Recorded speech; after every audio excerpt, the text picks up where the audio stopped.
CMPC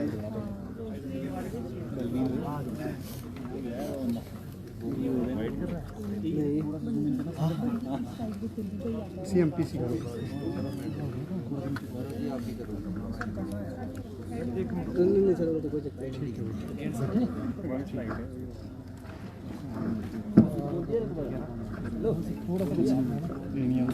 Ganeshu, आप सब लोग आगे। सबको नमस्कार।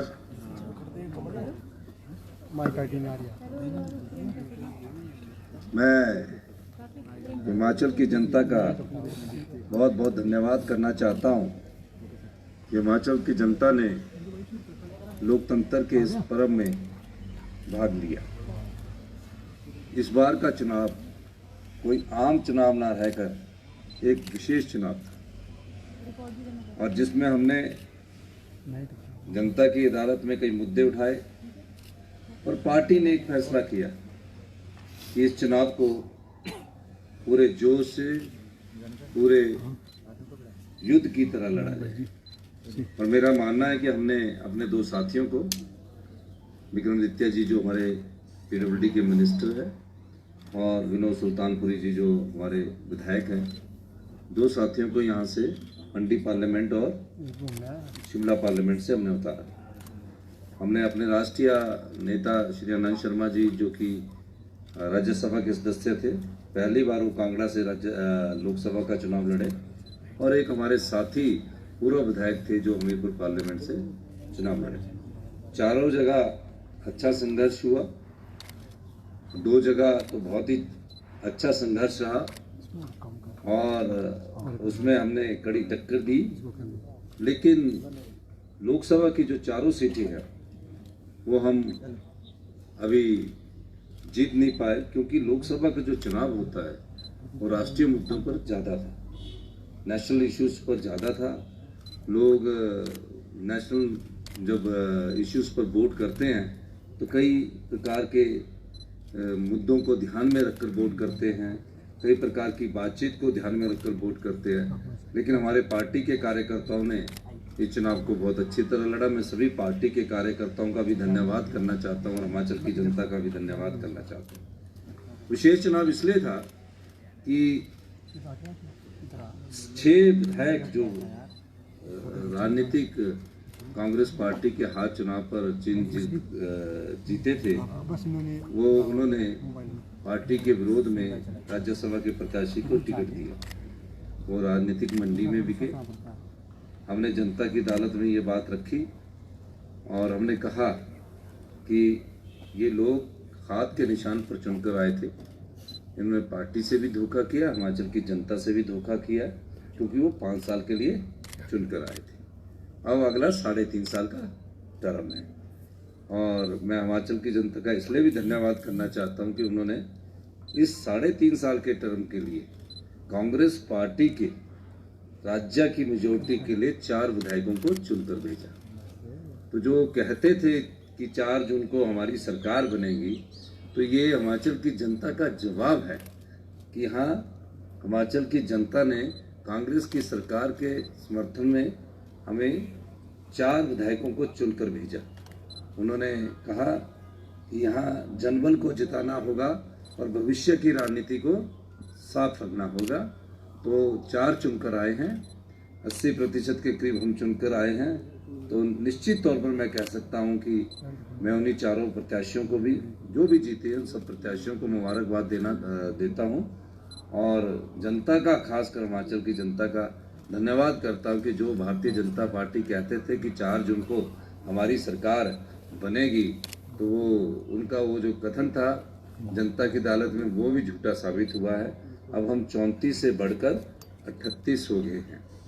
तो निश्चित तौर पर हम पहले से जानते थे, इसीलिए हमने अपने 2 विधायकों को जो मजबूत थे उनको हमने लोकसभा का चुनाव भी लड़ाया। विक्रमादित्य जी ने बहुत अच्छा चुनाव लड़ा, सुल्तान, सबने अच्छा लड़ा। विक्रमादित्य जी ने, पार्टी ने इनसे अनुरोध किया कि आप चुनाव लड़िए, और हमने फैसला किया।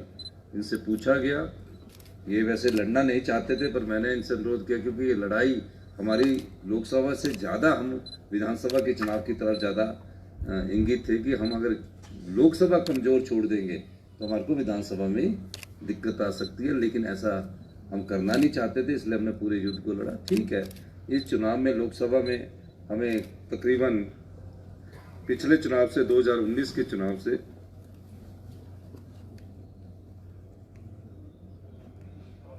14% वोट का फायदा हुआ। पिछले चुनाव में 2019 के चुनाव में कांग्रेस पार्टी को 27.53% तथा भाजपा को 6.79% वोट पड़े थे, जबकि इस बार कांग्रेस पार्टी का मत प्रतिशत बढ़कर 41.67 तथा भाजपा का मत प्रतिशत घटकर 56.54 रह गया है। कांग्रेस का मत प्रतिशत 14% बढ़ा है। हमारे अभी 14 महीने 15 महीने की सरकार है और ये दूसरा चुनाव था सरकार की कार्यप्रणाली पर, लेकिन दूसरा चुनाव विधानसभा का के 4 प्रत्याशियों के था। लोकसभा का हमारे यहाँ हिंदू स्टेट होने के कारण, मेजॉरिटी ऑफ हिंदू लोग होने के कारण, तो थोड़ा सा ये इशू रहता ही है कि लोकसभा में वो किसी और इश्यूज को ना देखकर national prospective point of view से वोट डालते हैं। तो नेशनल इश्यूज पर यहाँ केंद्र में इन्होंने हमारे लोकसभा की सीटों में भारतीय जनता पार्टी को जिताया और विधानसभा की सीटों में राज्य सरकार की कार्यप्रणाली पर उन्होंने राज्य सरकार को जिताया। इसके अलावा कांग्रेस पार्टी को जो था, बीजेपी को 26,61,000 वोट पड़े थे, जबकि इस बार यह घटकर 22,66,000 रह गए। 2024 में कांग्रेस पार्टी को 16,72,000 वोट मिले, जो 2019 में 10,51,000 थे। तो हमारे भी बढ़ोतरी हुई है। तो लोगों का ध्यान कांग्रेस के प्रति भी आया है, लेकिन नेशनल प्रोस्पेक्टिव में हमारे को यहाँ नुकसान उठाना पड़ा, और वो इसलिए भी उठाना पड़ा क्योंकि जब राष्ट्रीय मुद्दे होते 4 सीटें होने के कारण कई मुद्दे राष्ट्रीय स्तर पर बहुत जगह चले जाते हैं। लेकिन मैं कहूँगा कि जो भी 2 हमारे युवा प्रत्याशी थे, सबसे कम मार्जिन से हमारे मंडी लोकसभा सीट थे, जो कि हमारी प्रेस्टीज सीट थी। सब लोग कहते थे कि हम 2 सीटें जीतेंगे, जिसमें पहले नंबर पर मंडी थी और दूसरे नंबर पर हमारी शिमला थी, और बाकी जगह भी थी। ऐसा नहीं था कि तीसरी और चौथी थी, लेकिन कई बार होता है कि जनता तय करती है और हम जनता का इसलिए धन्यवाद भी करते हैं। लेकिन विधानसभा चुनावों के लिए हमारी पूरी मेजॉरिटी करने के लिए हम हिमाचल की जनता का एक बार पुनः धन्यवाद करते हैं। और आप कोई सवाल पूछना चाहते हैं? सुखो जी, आप नेशनल लेवल पे कांग्रेस का प्रदर्शन बहुत ही बेहतर रहा। हिमाचल में ये प्रदर्शन इतना नहीं रहा कि इसमें कई जगह आपके जो एमएलए भी थे वो बढ़त नहीं बना पाए। नहीं, ऐसा है, वही मैंने आपको कह दिया अपनी बात में कि नेशनल इश्यूज में एक हमारे यहाँ राम मंदिर का भी थोड़ा सा असर देखने में मिला, क्योंकि 97% एक हिंदू राज्य ये और उत्तराखंड में दोनों जगह देखने को मिला। तो इस दृष्टि से नेशनल इशू में तो उन्होंने डाल दिया। अब देखिए, हमीरपुर पार्लियामेंट में जितने हम लोग विधानसभा के चुनाव जीते, वो चुनाव तो हमने जीते, लेकिन उस तीनों असेंबली सेगमेंट में बीजेपी को बहुत बड़ी बढ़त मिल रही है। तीनों असेंबली कुटलैड, गगरेट, बड़सर, सुजानपुर, इन सब जगह क्या हुआ कि विधानसभा में तो हमको जिताया उन्होंने, लेकिन लोकसभा में बीजेपी को वोट डाला, अनुराग ठाकुर को वोट डाला। तो इस संदर्भ में नेशनल में इश्यूज कुछ और थे, उसी विधानसभा में हमें जिताकर भेजा। मोदी फैक्टर आपको लगता है हिमाचल प्रदेश के अंदर जो है इसमें काम किया?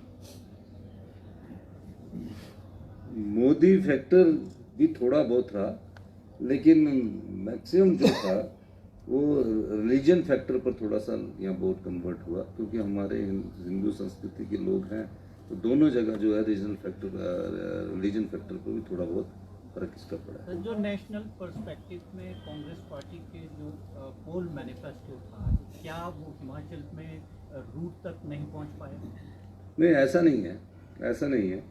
हमारे कई चीज़ें हैं, लेकिन आप दूसरी तरफ वो भी देखिए कि हिमाचल में तो वो उनको बीजेपी के विधानसभा में तो उनको रिजेक्ट कर रहे हैं। तो ये कुछ चीज़ें हैं जो किस क्षेत्र में कौन सा मुद्दा आगे आएगा, किस एरिया में कौन सा मुद्दा आएगा, इस आधार पर भी कई बार वोट पड़ जाता है। लेकिन जब लोकसभा का चुनाव होता है तो बड़ा ब्रॉडर व्यू देखा जाता है लोकसभा के नेशनल के इंटरेस्ट में। इस कारण हमारा यहाँ नुकसान हुआ है। कांग्रेस प्रदेश अध्यक्ष प्रतिभा सिंह जी ने पहले कई बार आपको चेताया कि जो कांग्रेस के पदाधिकारी हैं, अब ये बात करने की नहीं सुन लीजिए, आप क्वेश्चन को सुनिए कि उनकी अनदेखी हो रही है, नहीं, ये तो बात क्या करने की उसका फर्क पड़ा है और ये आगे उनकी अनदेखी ना हो, इस बात का ध्यान रखा जाएगा? ये बात अब करने की नहीं, अब तो पहाड़ हट गया। सर चार्ट पर आपके सबसे ज्यादा यहाँ पे अहदेदार है, तो इसका हारने का कारण किस पे हार हुई? क्योंकि ये पहले कहा जा रहा था कि ये 25 सीटें लग गई है तो खेल रहा है, हार का क्या कारण? दूसरा आपने कहा हिंदुत्व, हम हिंदू राज्य है, सबसे बड़ा राज्य तो उत्तर प्रदेश है, वहाँ तो अपेक्षित परिणाम हिंदुत्व के नहीं आएगी। नहीं, ऐसा नहीं है। पॉपुलेशन के हिसाब से 97% हमारे हैं। थोड़ा इसको जरूर स्टडी कीजिए। पोलराइजेशन नहीं होती है, पोलराइजेशन नहीं होती है। और दूसरा, जो शिमला सीट की बात नहीं है, पूरी जगह हिमाचल प्रदेश के सभी प्रत्याशी एक चुनाव चिन्ह पर लड़ रहे थे और हम उसमें हारे। लेकिन हमको खुशी है कि जिस सरकार को ये गिराने के लिए ऑपरेशन लोटस शुरू किया था, उस ऑपरेशन लोटस को हिमाचल की जनता ने नकार दिया। 6 विधायक खरीदे, 6 विधायक मेजोरिटी हमारी 34 आ गई। 34 के बाद इन्होंने सोचा कि 6 और चुनाव जीत जाएंगे, 3 इंडिपेंडेंट होंगे, 34 बराबर हो जाएंगे, हम ये 34 हो जाएंगे, जिनका कि 3 का रेजिग्नेशन कर ले लिया, हम 33 रह जाएंगे, तो उसमें हो गया। तो इसमें लोगों ने, हिमाचल की जनता ने हिमाचल के प्रोस्पेक्ट में हमारी सरकार को मैंडेट दिया। ये पहला मैंडेट नहीं है, वो पहला म्यूनसिपल दूसरा मैंडेट है म्यूनसिपल कॉर्पोरेशन में दिया। और आगे जो 3 चुनाव होंगे उसमें भी हम आपको आगे देखेंगे। सर जो आपने 1500 देने का महीनों के लिए वादा किया था, वो फैक्टर कितना काम कर गया इनकी बात? नहीं, 1500 में हमने लाहौल स्पीति में दिया, फैक्टर की बात नहीं है, हम तो काम करने की बात कर रहे हैं। और 2,37,000 महिलाएं जिनको 1050 रुपये उनको मिला। तीसरा, इन्होंने भारतीय जनता पार्टी ने चुनाव आयोग के पास लटका दिया, उन्होंने फॉर्म नहीं भरने दिए। फॉर्म भरने दिए तो जो फॉर्म जमा हुए थे उनके पैसे रुकवाए हैं। तो जैसे ही 4 संहिता खत्म हो गया हम उनको देंगे। ये अब तो चुनाव खत्म हो गए ना, परिणाम निकल गया। हम बीजेपी की तरह नहीं है, लेकिन हम उनको देंगे। सर 4 उपचुनाव जीतने की खुशी आपके लिए बड़ी है, ज्यादा बड़ी है, या 4 लोकसभा का हारने का? देखिए दूसरा एक और साथ में, सुजानपुर में खुशी आपकी बड़ी है या धूमल परिवार की आपको लगता है ज्यादा? ऐसा है, ये तो उनसे पूछना, ये मेरा सवाल नहीं है, ये तो आप उनसे पूछ। लेकिन 4 उपचुनाव लड़ने की खुशी तो निश्चित तौर पर होगी। हम 34 से 38 हो गए, जिस ऑपरेशन को इन्होंने सफल करने की कोशिश की। पर दुख इस बात का भी है कि हमने 4 लोकसभा भी हारे हैं, उन कमियों को देखेंगे।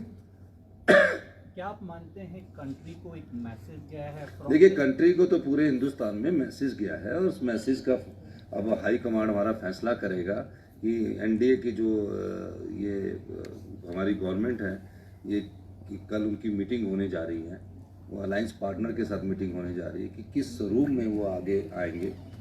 तो वो स्वरूप तो नेशनल लीडर बता सकते हैं। हिमाचल के संदर्भ में आपने आपको बता दिया। आपका बहुत बहुत धन्यवाद।